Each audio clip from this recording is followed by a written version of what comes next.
British काल के दौरान कुछ वैज्ञानिकों को यह खबर मिली कि भारत में एक बहुत अजीब मंदिर है जहां स्थापित मूर्ति जल या प्रसाद नहीं बल्कि मदिरा पीती है। यह सुनने के बाद वैज्ञानिकों को इस बात पर यकीन नहीं हो रहा था। वो इस अद्भुत नज़ारे को अपनी आंखों से देखने के लिए इस मंदिर के पास पहुंच गए। जैसे ही वो उस मंदिर के अंदर गए और उस मूर्ति को देखा तो सबके होश उड़ गए, पर किसी भी तरह साहस करके उन्होंने इस अनोखी मूर्ति पर शोध किया।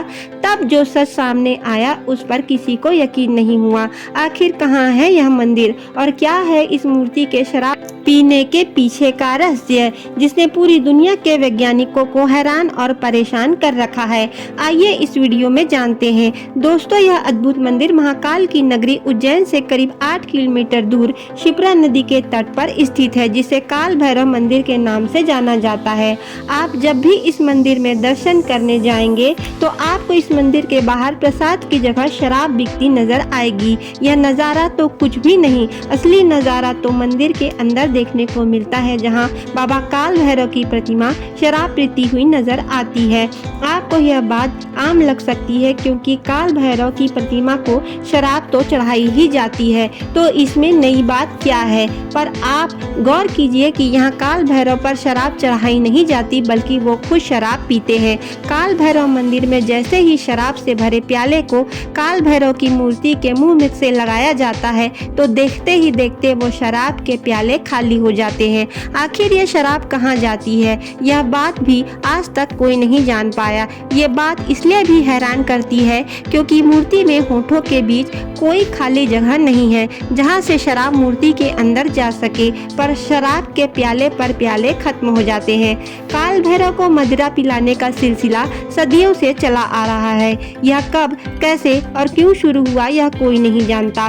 कुछ विद्वान मानते हैं कि जिस पत्थर से काल भैरव की प्रतिमा निर्मित हुई है उसकी प्रकृति ही मदिरा सोखने की है।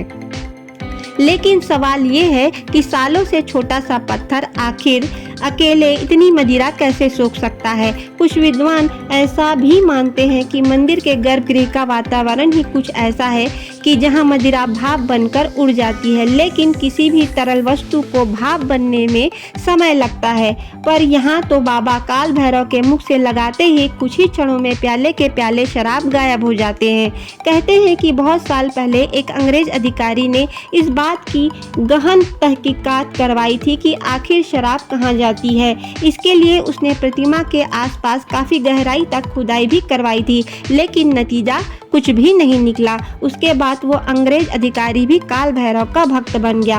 काल भैरव का यह मंदिर लगभग 6000 साल पुराना माना जाता है। यह एक वाम मार्गी तांत्रिक मंदिर है। वाम मार्ग के मंदिरों में मांस, मदिरा, बलि, मुद्रा जैसे प्रसाद चढ़ाए जाते हैं। प्राचीन समय में यहाँ केवल तांत्रिकों को ही आने की अनुमति थी, वे ही यहाँ तांत्रिक क्रियाएं करते थे। समय बीतने के बाद यह मंदिर आम लोगों के लिए खोल दिया गया। कुछ सालों पहले तक यहाँ जानवरों की बलि भी चढ़ाई जाती थी, लेकिन अब यह प्रथा बंद कर दी गई है। अब भगवान भैरव को केवल मदिरा का भोग लगाया जाता है। दोस्तों, मंदिर में काल भैरव की मूर्ति के सामने झूले में बटुक भैरव की मूर्ति भी विराजमान है।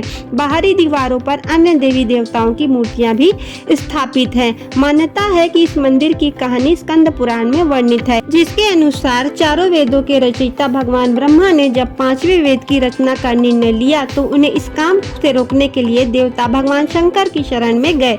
ब्रह्मा जी ने उनकी बात नहीं मानी। इस पर शिव जी ने क्रोधित होकर अपने तीसरे नेत्र से बालक बटुक भैरव को प्रकट किया। इस उग्र स्वभाव के बालक ने गुस्से में आकर ब्रह्मा जी का 5वां मस्तक काट दिया। इससे लगे ब्रह्म हत्या के पाप को दूर करने के लिए वे अनेक स्थानों पर गए, लेकिन उन्हें मुक्ति नहीं मिली। तब भैरव ने भगवान शिव की आराधना की। शिव ने भगवान को बताया कि उज्जैन में शिप्रा नदी के तट पर ओखर शमशान के पास तपस्या करने से उन्हें इस पाप से मुक्ति मिलेगी। तभी से यहाँ काल भैरव की पूजा हो रही है। कालांतर में यहाँ एक बड़ा मंदिर बन गया। आज की यात्रा में बस इतना ही। नमस्कार।